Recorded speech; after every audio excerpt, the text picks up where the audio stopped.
আসসালামু আলাইকুম। আশা করি সবাই ভালো আছেন। তো এর আগে থেকেই বলতেছি আমার একটা গাভী কেনার আমাদের গাভী কেনার চিন্তা ভাবনা। যেহেতু গরু ঘর তৈরি করছি, অবশ্যই গাভী কিনতে হবে। তো সেই সাপেক্ষে অনেকদিন খোঁজাখুঁজি করতেছি আর ফেসবুকে পোস্ট করছি। সেই পোস্টের সাপেক্ষে এখানে আসছি আজকে। গতকালকে এসে দেখে গেছি আমরা। আহ, আর এই যে দুইটা বাচ্চা, এরা প্রেগনেন্ট। আমার এগুলো পছন্দ হয়েছে, কিন্তু আমরা এগুলো বিক্রি করবে না। এখানে বাচ্চার জায়গা।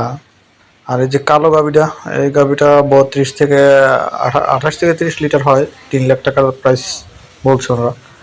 এই গাভীটা ২০ লিটার থেকে ২২ লিটার, এটা ২ লাখ। ওরা গাভীন এগুলো। আর এই যে সার সামনে দেখা যাইতেছে বড় হাম্বা, এর বয়স 18 মাস। পাশে আর একটা আছে 17 মাস। কিন্তু তারা ওইভাবে ঘাসের একটা সংকট, খড়েরও সংকট, শুধু খাবারের উপরে নির্ভর করে। আর ওই যে গরুটা দহন করতেছে, এটা আমরা দেখছি মিডিয়াম সাইজের, হইবে, বড় না।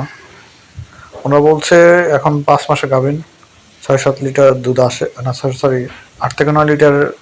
আমরা 8 লিটার পাইছি বা 9 লিটার এরকম। সাথে একটা জার্সি বাচ্চা আছে। এমনি একটা সুযোগ সুবিধা কি, বা জায়গাটা একটা খামারটা ভালো লাগছে এই জন্য যে চারপাশ আপনার দুই পাশে একদম পরিষ্কার, ওই পাশে নদী, কোনো গন্ধ নাই, যত ময়লা আবর্জনা সব নদী ছেড়ে দেয় ওয়াশ করলে। তা এই সেই ফাঁকে মৎস্য অধিদপ্তর থেকে কিছু লোক আসছে, তারা কিছু লোকজন নিয়ে আসে, গ্রামের লোকজন, যে প্রশিক্ষণ দিয়ে এদের কিছু ঋণ দিবে হয়তো এরকম। তারা একটু মানে খামার আইসা আইডিয়া করে নিন, মানে দেখাইতেছে হিসাবে, হাতে কলমের মতো সিস্টেম।